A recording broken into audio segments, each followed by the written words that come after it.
Good morning. कल के दिन हमें मार्केट में बात करें, इंडियन मार्केट की बात करें या फिर ग्लोबल मार्केट की बात करें, एक प्रॉफिट बुकिंग देखने को मिली है। उसके बाद अगर इंडियन मार्केट की बात करें, जितने भी मेजर इंडेक्स हैं लाल निशान में बंद हुए, लेकिन जो कैंडल बनी है निफ्टी की अगर स्पेशली बात करें, एक बियरिश इंगल्फिंग कैंडल बनी है। ऐसे में हो सकता है हमें नीचे के लेवल भी देखने को मिले। यही कल इवनिंग अपडेट में हमारी बात हुई थी कि नीचे के लेवल यानी कि सपोर्ट टेस्ट हो सकते हैं। ऐसे में अगर बात करें 18,100 के आसपास की क्लोजिंग हुई थी और इस वक्त बात करें जितने भी ग्लोबल मार्केट है वो वापस से वीक यहाँ से क्लूज दे रहे हैं। तो ऐसे में हमारे लिए इंपॉर्टेंट रहेगा, ऐसे निफ्टी की अगर बात करें वो तो उसी के आसपास ही ट्रेड करता हुआ नजर आ रहा है क्लोजिंग प्राइस के आसपास। लेकिन 18,050 जैसे ही ब्रेक होता है या फिर 18,000 के नीचे की अगर क्लोजिंग मिलती है तो ऐसे में 17,850 तक के भी लेवल ऊपर होते हुए दिखाई पड़ सकते हैं। इसलिए हमें उसी हिसाब से काम करना होगा, थोड़ा सा कॉशियस रहने की ज़रूरत है एज ऑफ नाउ के मार्केट में। और जब तक 18,000 के ऊपर है, 18,050 के ऊपर है, तब तक अननेसेसरी का पैनिक भी नहीं मचाना, बट कॉशियस ज़रूर रहना इन लेवल के आसपास। तो उसी हिसाब से आप काम कीजिएगा और फ्रेश रैली तभी आएगी जब 18,350 के ऊपर हम टिकना या फिर निकलना शुरू करेंगे। बात करते हैं कमोडिटी मार्केट में तेज़ी बनी है और वापस से क्रूड ऑयल ऊपर है, यानी 1% से ऊपर पॉजिटिव में है। ये मार्केट के लिए अच्छी बात नहीं है। डेली बेसिस पे हम बात करते हैं। प्लस अगर हम बात करें यूएस बॉन्ड यील्ड, वो भी साथ नहीं दे रहा मार्केट का। तो ऐसे में कमोडिटी मार्केट में एक्शन तो बना हुआ। सिल्वर में अगर बात करें 2% का यहाँ पे तेज़ी बनी हुई है। तो सिल्वर से रिलेटेड जो चीज़ें हैं, जो सेक्टर हैं, उनमें थोड़ा सा एक्शन आज के दिन बनते हुए देखने को मिल सकता है।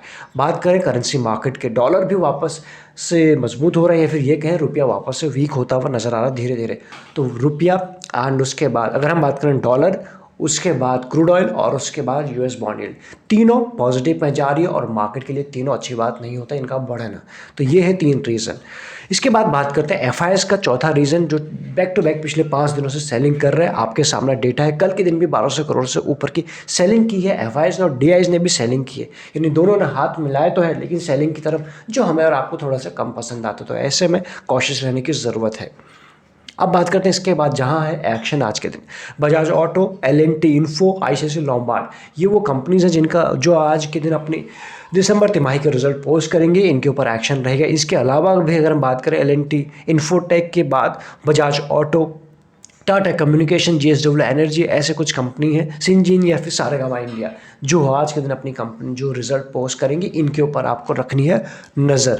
अभी बात करते हैं बजाज फाइनेंस के, आ चुके हैं रिजल्ट और इसके ऊपर मिलेगा आज के दिन हमें मार्केट का रिएक्शन। और ऐसे में जो कंपनी की बात करें, एनबीएफसी है, हम जानते हैं 85% के इन्होंने राइज दिखाया हुआ है अपने कंसोलिडेटेड नेट प्रॉफिट में, जो एक अच्छा नंबर दिखाई पड़ रहा है। इसी क्वार्टर में पिछले साल 1,145 करोड़ इन्होंने पोस्ट किया था, अभी वो हो चुका है एक साल के बाद 2,125 करोड़, यानी एक अच्छा जंप है इनके नेट प्रॉफिट में। अगर हम बात करें इनकी इनकम भी रेज हुई है, जो 6,658 से अभी हो चुके हैं 5,535, 8,000। तो यहाँ पर आप देख पाएंगे कि सारे नंबर आपको ठीक नज़र आ रहे हैं। इसके ऊपर रहेगी नज़र। आईसीआईसीआई प्रूडेंशियल लाइफ इंश्योरेंस, इसके भी आए हैं नंबर और अगर इन्होंने जो नंबर दिखा है वो आप इस तरह से कह सकते हो फ्लैट है, मार्जिनली 2% का उन्होंने ग्रोथ दिखाया है। तो ऐसे में फ्लैट नंबर है, मार्केट का रिएक्शन थोड़ा नेगेटिव की तरफ हो सकता है, नज़र रहेगी या फिर एक्शन रहेगा। इसके बाद एल&टी की अगर हम बात करें, Larsen and Toubro technology service के बात करें, आईटी कंपनी है और 34% का जंप दिखाया है। देखा जाए तो जितनी भी आईटी कंपनीज है सभी ने अच्छा नंबर दिखाया है। जिन्होंने नहीं दिखाए, जिनके अच्छे नंबर नहीं है, मार्केट ने पनिश करने में देर भी लगाई नहीं है। तो इसके भी नंबर अच्छे हैं, आप देख पाएंगे 34% की जंप है। तो ऐसे में देखते हैं किस तरह का आज के दिन रिएक्शन मिलता है, अदरवाइज ठीक ठाक से नंबर नज़र आ रहे हैं। इसके बाद डिक्सन टेक्नोलॉजी की बात करें, इसके ऊपर भी है न्यूज़। आप अगर सीधा बता दें, आपने बोट कंपनी का या फिर बोट ब्रांड के नाम सुना होगा जो इलेक्ट्रॉनिक के चीज़ें बनाती हैं। तो बोट और डिक्सन ने किया है जॉइंट वेंचर फॉर 50-50 पर, इस तरह से आप इसको समझ सकते हैं। तो डिक्सन के लिए एक पॉजिटिव तो न्यूज़ ये है। अब कि किस चीज़ के लिए बनाया, 50-50 joint venture to manufacture Bluetooth enable audio device, इस चीज़ के लिए अभी क्या करेगी डिक्सन बोर्ड के लिए चीज़ों को बनाएगी। तो ऐसे में कंपनी का जो प्लान है, रेवेन्यू है 1,000 करोड़ का नेक्स्ट 4 ईयर का। तो ऐसे में अगर बात करें, डिक्सन को मिला है कॉन्ट्रैक्ट और ये इसी जो इलेक्ट्रॉनिक के इक्विपमेंट होते हैं या फिर चीज़ें होते हैं, उन चीज़ों को कॉन्ट्रैक्ट बेस पे काम करती है इंडियन लेवल पर। तो ये है पॉजिटिव न्यूज़ डिक्सन टेक्नोलॉजी के लिए, इसके ऊपर भी आप नज़र रखेंगे। चार्ट के ऊपर भी स्ट्रॉन्ग नज़र आ रहा है। आईसीआईसीआई सिक्योरिटी की अगर हम बात करें, ब्रोकरेज फर्म है और जितनी ब्रोकरेज है, पहले हमने देखा था कल के दिन एंजल वन का देखा था, अच्छे रिजल्ट थे। वापस इनकी बात करें 42% की ग्रोथ नजर आ रही है। जितने भी ये ब्रोकरेज फर्म है ये अच्छा करते हुए आपको नजर आएंगे। जिस तरह से डीमैट अकाउंट खुले हैं, जिस तरह से ट्रेडिंग का टाइम बदला है, माहौल बदला है पिछले कुछ सालों में, तो ऐसे में पॉजिटिव है इसके लिए भी। कंपनी के पैट की अगर बात करें तो पहले था 267 सीआर, अभी हो चुका है 380 सीआर के आसपास, तो वापस से पॉजिटिव न्यूज़ है, नज़र रख सकते हैं। वैसे भी इन ब्रोकरेज फर्म के लिए अभी भी इनमें काफ़ी स्कोप नज़र आता है, जितने भी ये कंपनीज लिस्टेड है। बात करते हैं टाटा एलेक्सी का नाम। टाटा एलेक्सी आईटी सॉफ्टवेयर की कंपनी है और इन्होंने जो दिखाए हैं नंबर, रिजल्ट की बात करें 43.5% की जंप इसमें भी दिखाई पड़ रही है, जो एक अच्छी बात है। नंबर इसके भी अच्छे हैं।